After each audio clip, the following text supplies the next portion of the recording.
Hello दोस्तों, welcome to अद्भुत राजनीति। आज हम इस वीडियो में बात करेंगे इंडिया और नेपाल के बॉर्डर कॉन्फ्लिक्ट के बारे में। हर बार की तरह मैं आपको इस कॉन्फ्लिक्ट से जुड़ी सारी इन्फॉर्मेशन दूंगा। साथ ही हम कंपेयर करेंगे इंडिया और नेपाल की डिफेंस फोर्सेस को और लास्ट में हम इस पूरे कॉन्फ्लिक्ट का एक कंक्लूजन भी निकालेंगे। So let's start. तो दोस्तों, हुआ ये कि 20 मई को नेपाली गवर्नमेंट ने एक कंट्रोवर्शियल मैप जारी किया। कंट्रोवर्शियल इसलिए क्योंकि इस मैप में लिपु लेक, कालापानी, लिम्पादुरिया जैसी इंडियन टेरिटरीज को नेपाल ने अपनी टेरिटरी बताया है और यह मैप नेपाल की ministry of land management, cooperative and poverty alleviation ने जारी किया है।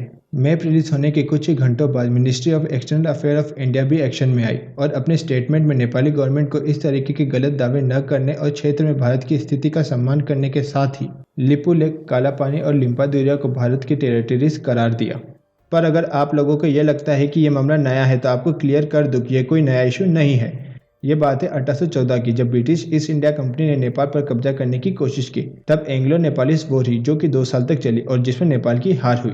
इसके बाद 1815 में नेपाल ने ट्रीटी ऑफ सुगोली साइन की, जिसमें कहा गया कि दोनों साम्राज्यों की बाउंड्री काली रिवर से डिसाइड होगी और काली रिवर का ईस्ट साइड नेपाल का है और west side east India company का है।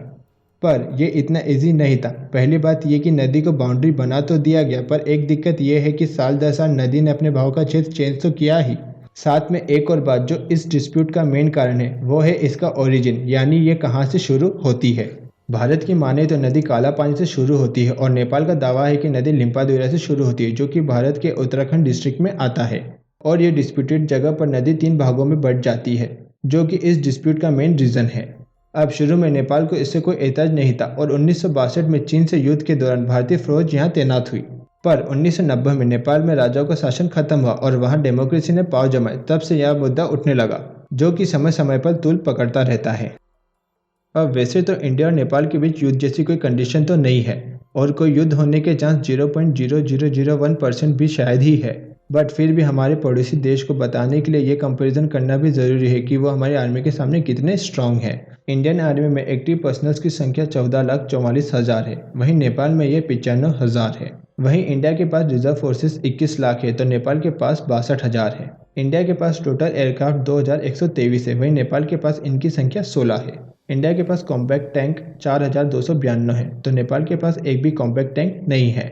इंडिया के पास आर्म्ड व्हीकल 8,686 है, वहीं नेपाल के पास इनकी संख्या 214 है। इंडियन आर्मी के पास रॉकेट प्रोजेक्टर 266 है तो नेपाल आर्मी के पास एक भी रॉकेट प्रोजेक्टर नहीं है। इंडिया के पास एक एयरक्राफ्ट कैरियर है, वहीं नेपाल के पास इसकी संख्या 0 है। इंडिया के पास 16 सबमरीन है तो नेपाल के पास एक भी सबमरीन नहीं है।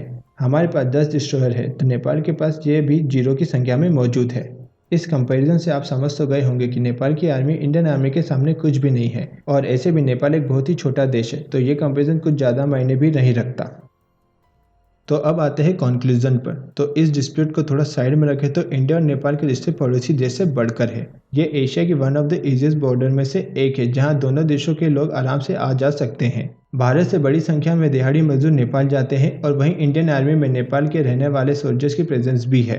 पर इंडिया और चाइना की ट्रेड डील, जिसमें दोनों देश लिपु लेक के रास्ते ट्रेड करने पर राजी हुए थे, वहीं भारत ने कैलाश मानसरोवर के लिए लिपु लेक रीजन में 80 किलोमीटर लंबी सड़क भी बनाई और इन दोनों बातों में नेपाल को कोई खास तवज्जो नहीं दी गई, जिसके बाद नेपाल ने अपना खासा विरोध दर्ज करवाया। दूसरी ओर अभी नेपाल में कम्युनिस्ट पार्टी की सरकार है जो कि चाइना को बहुत फेवर करती है और चाइना की कर्ज में डूबी हुई है, जिसकी वजह से इसे अब चाइना की स्ट्रेटेजी को फॉलो करना पड़ रहा है। चाइना की हमेशा से यही रणनीति रही है, छोटे देशों को उसकी लिमिट से ज्यादा कर्ज दो और जब वो कर्ज चुका ना पाए तो उसे अपना मोहरा बना लो, जैसा कि उसने श्रीलंका के साथ किया था। जहां श्रीलंका कर्ज चुकाने में असफल रहा तो उसे अपना हम्बनटोटा द्वीप चाइना के पास 99 साल की लीज पर गिरवी रखना पड़ा था। वैसे इंडिया और नेपाल के डिस्प्यूट को दोनों ही देश कूटनीतिक तरीके से सुलझाने के लिए तैयार हो गए हैं। अब देखते हैं कि आगे इसका क्या निष्कर्ष निकलता है। अगर दोस्तों आपको ये वीडियो अच्छा लगा तो इस वीडियो को लाइक कीजिए, शेयर कीजिए और सब्सक्राइब कीजिए इस चैनल को। जय हिंद, जय भारत।